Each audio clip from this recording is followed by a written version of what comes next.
Siapa yang dari dulu kalau di sekolah sama mak bapaknya nih pasti selalu satu sekolah sama abang atau adiknya? Gue dalam kasus gue adalah gue selalu di sekolah di tempat yang sama di mana Farhan sekolah.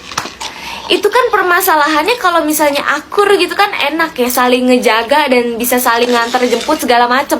Lah gue kan sama Farhan kagak akur ya, jadi kayak gue sangat-sangat tidak suka, gue sangat-sangat menentang itu ide emak gue yang menyekolahkan gue di satu tempat sama Farhan. Pas gue tanya alasannya kenapa gue harus satu sekolah sama Farhan, biar nggak ribet ngambil rapotnya, jadi kayak satu tempat aja.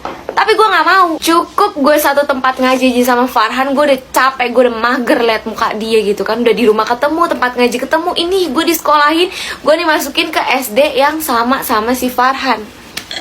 Udah ketemu mulu tiap hari itu kan. Terus sampailah dimana gue kelas 5 SD, dimana gue beda 2 tahun sama Farhan. Pas gue kelas 5 SD naik ke kelas 5 SD, Farhan naik ke 1 SMP gitu kan.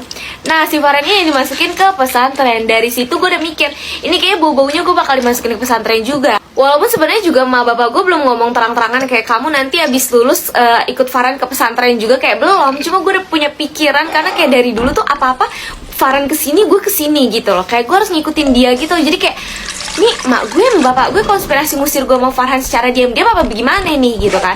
Cuma pas kelas 5 SD itu gue udah berpikiran kayak gitu, dan gue berat hati banget, gue gak mau banget masuk pesantren, jujur li gitu. Kayak ih apa banget sih pesantren gitu, gue gak mau. Gue bahkan udah bertekad gue harus mendapatkan yang bagus agar gue bisa masuk SMP negeri yang gue inginkan. Pada saat itu gue pengen banget masuk SMP 98 yang ada di deket rumah gue. Tapi di pertengahan waktu gue kelas 6 SD, ini udah masuk kelas 6 SD, dan by the way gue SD itu gue gak pakai kerudung kan. Jadi kayak pas di pertengahan kelas 6 SD gue tuh jadi ada niatan, ini apa nih, hidayah apa bagaimana, gue gak paham deh kan.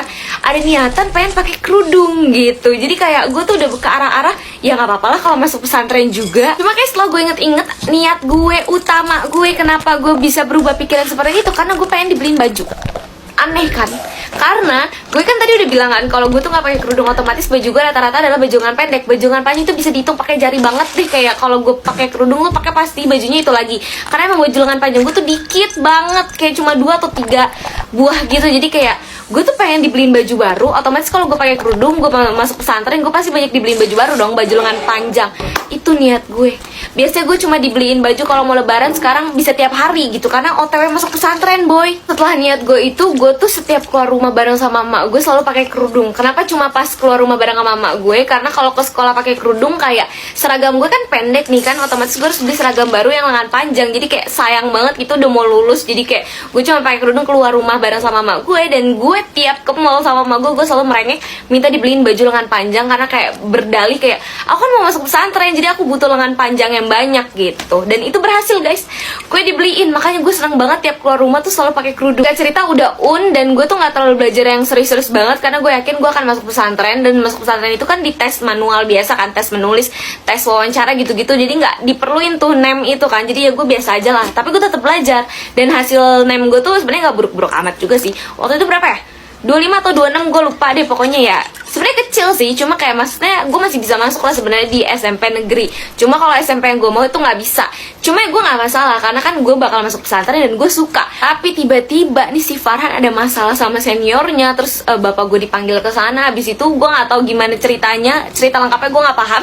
Pokoknya tiba-tiba si Farhan ini pulang dan dia nggak nerusin ke pesantren itu lagi untuk lanjut ke kelas 3 SMP. Jadi dia pindah ke MTS.